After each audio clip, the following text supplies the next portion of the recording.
ಪ್ರಶಾಂತ್ ಕಾರ್ಯಕರ್ತರು ನನಗೆ ಹಿಂಬಾಲಕ ಮುಖಂಡರುಗಳೇ ಇವತ್ತು 26ನೇ ತಾರೀಕು ನಡೆಯುವಂತಹ ಲೋಕಸಭಾ ಚುನಾವಣೆಯಲ್ಲಿ ಕಾಂಗ್ರೆಸ್ ಪಕ್ಷದ ಅಭ್ಯರ್ಥಿಯಾಗಿ ಹಸ್ತದ ಗುರುತಿಗೆ ತಮ್ಮ ಮತವನ್ನ ಕೇಳಲಿಕ್ಕೆ ನಾನು ಇಲ್ಲಿ ಬಂದಿದ್ದೇನೆ. ಇವತ್ತು ಈಗಾಗಲೇ ಕುಸುಮ ಅವರು ಹೇಳಿದ್ದಾರೆ ಗ್ಯಾರಂಟಿಗಳನ್ನ ಯಾಕೆ ಕೊಟ್ಟಿದ್ದೀವಿ ಅಂತ ಹೇಳಿದ್ರೆ ಇವತ್ತು ಈ ದೇಶದಲ್ಲಿ ಚುನಾವಣೆ ನಡೀತಾ ಇದೆ. ಹಾಗೆ ಪ್ರಧಾನಮಂತ್ರಿಗಳು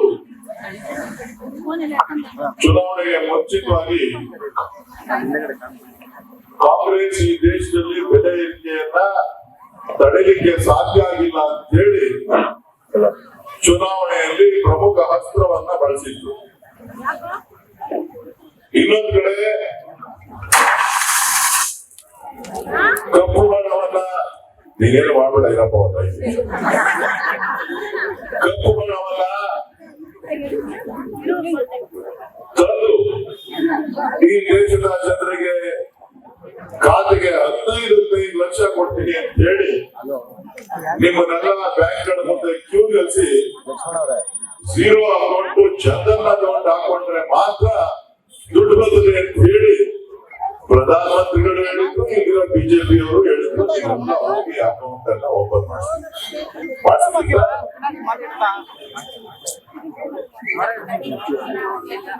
ಎಲ್ಲ ಕಡೆ ಕಪ್ಪು ಹಣ ಜಾಸ್ತಿ ಆಗುತ್ತೆ.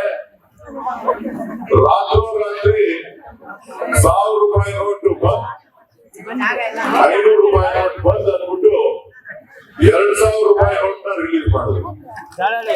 ಏನೋ ದುಡ್ಡು ಕಪ್ಪು ಹಣ ಸಿಗ್ತದೆ, ಕಪ್ಪು ಹಣ ಅವ್ರ ಕೈಗೆ ಸಿಗ್ಲಿಲ್ಲ. ಕೊನೆಗೆ ಆ 2000 ರೂಪಾಯಿ ಬಂದ್ ಮಾಡ್ಬಿಟ್ರು.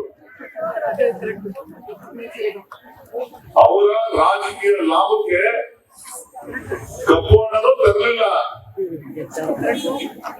ದುಡ್ಡು ಹಂಚಲಿಲ್ಲ, ಬಡವರಿಗೆ ಒಳ್ಳೆದನ್ನು ಮಾಡಲಿಲ್ಲ, ಯುವಕರಿಗೆಲ್ಲ ಎತ್ಕಟ್ಬಿಟ್ರು. ನಿಮಗೆ ಕೆಲಸ ಇಲ್ಲ ಕಂಡ್ರೆ ನಾನ್ ಕೆಲಸ ಕೊಡ್ತೀನಿ, ಉದ್ಯೋಗ ಸೃಷ್ಟಿ ಮಾಡ್ತೀನಿ.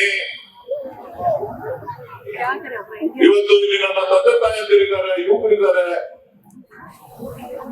ಕಳೆದ 10 ವರ್ಷಗಳಿಂದ ಮಾನ್ಯ ಪ್ರಧಾನಮಂತ್ರಿಗಳು ಬೆಂಗಳೂರಿನಲ್ಲಿ ಎಷ್ಟು ಉದ್ಯೋಗಗಳನ್ನ ಸೃಷ್ಟಿ ಮಾಡಲಿಕ್ಕೆ ಅವಕಾಶವನ್ನ ಮಾಡಿಕೊಟ್ಟಿದ್ದಾರೆ ಅನ್ನೋದನ್ನ ತಾವು ಯೋಚನೆ ಮಾಡಬೇಕು.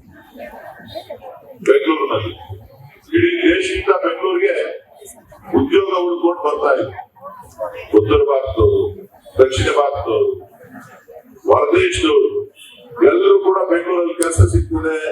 ನನ್ನ IT ಕಂಪನಿಯಲ್ಲಿ ಕೆಲಸ ಸಿಗ್ತದೆ, ನನ್ನ ಇಂಡಸ್ಟ್ರೀಸ್ ಡಿಪಾರ್ಟ್ಮೆಂಟ್ ಅಲ್ಲಿ ಇಂಡಸ್ಟ್ರಿಗಳಲ್ಲಿ ಕೆಲಸ ಮಾಡಬಹುದು, ನಾನು ಬಯೋಟೆಕ್ನಾಲಜಿ ಕೆಲಸ ಮಾಡಬಹುದು ಅಂತ ಹೇಳಿ ಎಲ್ಲರೂ ಕೂಡ ನನಗೆ ಆಟೋ ಮ್ಯಾನುಫ್ಯಾಕ್ಚರಿಂಗ್ ಕಂಪನಿಗಳಲ್ಲಿ ಕೆಲಸ ಸಿಗ್ತದೆ ಅಂತ ಹೇಳಿ ಉದ್ಯೋಗಗಳು ಸಿಗ್ತದೆ ಅಂತ ಹೇಳಿ ಎಲ್ಲ ಬರ್ತಾರೆ. ಹೇಳಿ ಇವತ್ತು ಇಲ್ಲಿ ನನ್ನ ತಾಯಂದಿರಿದ್ದಾರೆ, ಅಕ್ಕಪಕ್ಕ ಮನೆಯಲ್ಲಿ ವಿದ್ಯಾಭ್ಯಾಸ ಮಾಡುವ ಹುಡುಗರಿದ್ದಾರೆ. ಎಷ್ಟು ಜನಕ್ಕೆ ಕಳೆದ 10 ವರ್ಷಗಳಿಂದ ಕೆಲಸ ಸಿಗ್ತಾರೆ.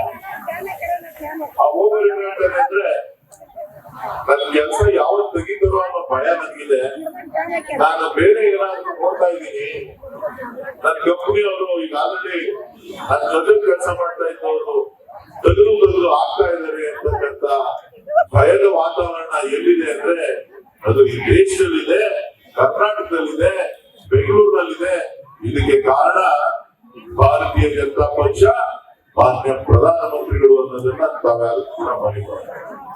ಇದು ಅವರ ಗ್ಯಾರಂಟಿಗಳು. ಯಾವುದು? ಕಪ್ಪು ಹಣ, 15 ಲಕ್ಷ ರೂಪಾಯಿ, ನಿರುದ್ಯೋಗ, ಬೆಲೆ ಏರಿಕೆ, ಗ್ಯಾಸ್ ಬೆಲೆ ಕಡಿಮೆ ಮಾಡ್ತೀವಿ. 450 ರೂಪಾಯಿ ಕಾಂಗ್ರೆಸ್ ಅವ್ರು ಮಾಡ್ಬಿಟ್ಟವ್ರೆ, ನಿಮ್ಗೆ ನಾನು ಇನ್ನೂ ಕಮ್ಮಿ ಮಾಡ್ಕೊಡ್ತೀನಿ ಅಂತ ಹೇಳಿದ್ರು. 10 ವರ್ಷಗಳಿಂದ 450 ರೂಪಾಯಿಗಿನ್ನ ಕಮ್ಮಿ ಮಾಡಿದ ಒಂದೇ ಒಂದು ದಿನ ಇದೆಯಾ ಅನ್ನೋದನ್ನ ನೀವು ಕಾಂಗ್ರೆಸ್ ಪಕ್ಷ ಗ್ಯಾಸ್ ಮೇಲೆ ಪ್ರತಿ ಸಿಲಿಂಡರ್ ಮೇಲೆ 250 ರೂಪಾಯಿ 300 ರೂಪಾಯಿ ಸಬ್ಸಿಡಿ ಕೊಟ್ಕೊಂಡು ನಿಮಗೆ ಬೆಲೆ ಏರಿಕೆಯನ್ನ ನಿಯಂತ್ರಣದಲ್ಲಿ ಇಟ್ಟಿತ್ತು. ಇವತ್ತು ಬಿಜೆಪಿಯವರು ಏನ್ ಮಾಡ್ತಾ ಇದ್ದಾರೆ, ನಿಮ್ಮ ಹತ್ರ ಹಣ ದರೋಡೆ ಹಗಲು ದರೋಡೆ ಮಾಡ್ತಾ ಇದ್ದಾರೆ, GST ಹೆಸರಿನಲ್ಲಿ ಹಗಲು ದರೋಡೆ ಮಾಡ್ತಾ ಇದ್ದಾರೆ, ಟ್ಯಾಕ್ಸ್ ಗಳ ಹೆಸರಿನಲ್ಲಿ ದರೋಡೆ ಆಗ್ತಾ ಇದೆ, ಸೆಸ್ ಗಳ ಹೆಸರಿನಲ್ಲಿ ದರೋಡೆ ಆಗ್ತಾ ಇದೆ.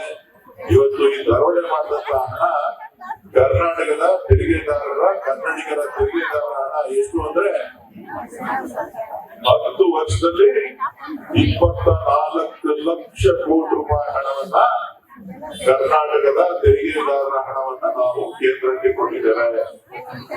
ನಾನು ಈಗಾಗಲೇ ಮಾತನಾಡಿದ್ದೇನೆ ಅನೇಕ ಸಂದರ್ಭಗಳಲ್ಲಿ, ನನ್ನ ತೆರಿಗೆ ನನ್ನ ಹಕ್ಕು, ಇದು ನಮ್ಮ ಕರ್ನಾಟಕದ ಕನ್ನಡಿಗರ ತೆರಿಗೆ ಹಣ ಅಂತ ಹೇಳಿದ್ದೇನೆ.